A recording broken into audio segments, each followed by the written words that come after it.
Singapore அரசாங்கம் COVID-19 நோய் தொற்றுகளின் புதிய எழுச்சியை உன்னிப்பாக கண்காணித்து வருகிறது.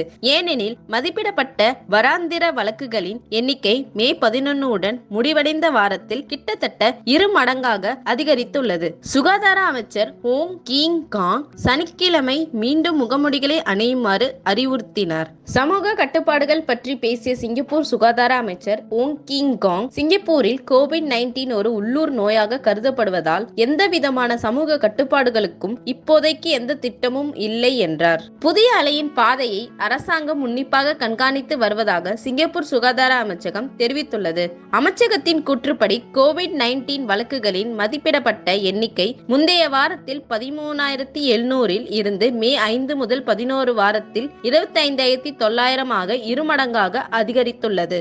அதே காலகட்டத்தில் தினசரி சராசரியாக கோவிட்-19 மருத்துவமனையில் அனுமதிக்கப்பட்டவர்களின் எண்ணிக்கை 181 இருந்து சுமார் 250 அதிகரித்துள்ளதாக அமைச்சகம் தெரிவித்துள்ளது. மருத்துவமனையின் படுக்கை திறனை பாதுகாக்க பொது மருத்துவமனைகள் அவசரமற்ற விருப்ப அறுவை சிகிச்சைகளை குறைக்கவும் பொருத்தமான நோயாளிகளை பராமரிப்பு வசதிகளுக்கு மாற்றவும் அறிவுறுத்தப்பட்டுள்ளது. 60 வயது மற்றும் அதற்கு மேற்பட்ட வயதுடைய நபர்கள், மருத்துவ ரீதியாக பாதிக்கப்படக்கூடிய நபர்கள் மற்றும் முதியோர் பராமரிப்பு வசதிகளில் வசிப்பவர்கள் உட்பட நோய்க்கான அதிக ஆபத்தில் உள்ளவர்கள் கடந்த 12 மாதங்களில் தடுப்பூசி போடப்படாவிட்டால் கோவிட்-19 தடுப்பூசியின் கூடுதல் அளவை பெறுமாறு ஓங் ஊக்குவித்தார்.